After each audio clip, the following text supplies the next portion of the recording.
Especially those of you who knew I was actually going to be saying a few words. It's very nice of you touching you still actually came anyway. Weddings are a marvellous excuse for a big party. Today is no exception. We have a lot of people here today. Grandparents, aunties, uncles, cousins, friends, and a handful of people I actually recognise. But thank you all for coming. It's been a lovely day. The venue's absolutely superb. The weather's held off for us. It shines on the righteous, as they say. And the weather and the actual food's been beautiful. It's been very, very nice. I'd like to thank the actual venue for that. So success in marriage is far more than finding the right person. It is being the right person. I'm proud to be here celebrating the marriage of these two lovely people who are not only amazing in their own right, but also the right people for each other. I know I'm speaking for Kim when I say we're not losing Katie, we're merely entrusting her to Andy's care.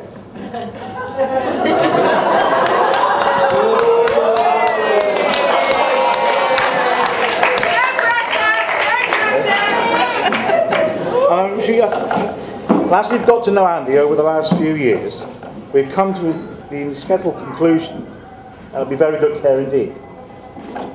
He's shown himself to be exactly the sort of person we've always hoped Katie would marry.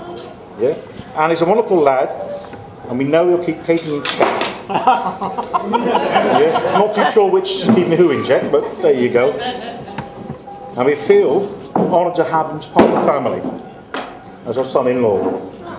Yeah? He's really likeable and easygoing, hard-working, and he's immaculate taste. After all, he chose Katie, didn't he? We are delighted to welcome him formally into our family, and we hope he is now pleased to be a fully fledged member of the Hughes clan and the Woodland clan. We find it gratifying that Andy's parents have the same feeling about Katie.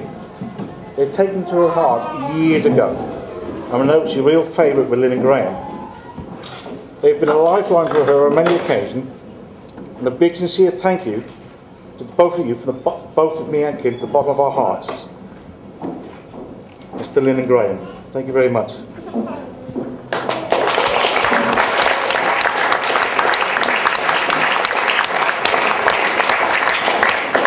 Katie's always been a joy in my life. I've been honoured that she actually chose me to do this.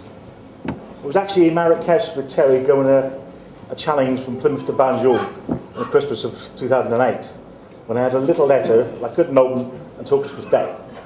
I was actually in Marrakesh when I opened this letter. It was from Katie, telling me how much she thought of me over the years, and been her dad and whatever else, and would I do the honour of being here today and giving her away.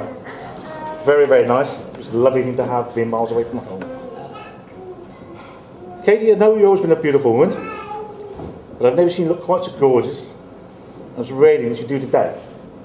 Yeah? And I want you to know that I'm very proud of you and everything you've achieved. And now you're beginning a new chapter of your life as wife and partner of Andy. If you too want to know the secret of marriage, yeah, for successful marriage, all I can say is look to the grandparents. Ruth and Len, 56 years, and my parents, 60 years this year. So they don't know what's going on, nobody does. It's customary on this occasion, such as the father of the bride, to offer newlyweds some profound piece of advice. So here goes. Happy marriage, or happy marriages, begin when we marry the one we love. They blossom when we love the ones we married. When children find true love, parents find true joy. Here's to your joy and ours from this day forward. Ladies and gentlemen, please stand, raise your glasses, and drink a toast with me to the happiness, health and happiness of Mr. and Mrs. Bennetley, Andy and Katie.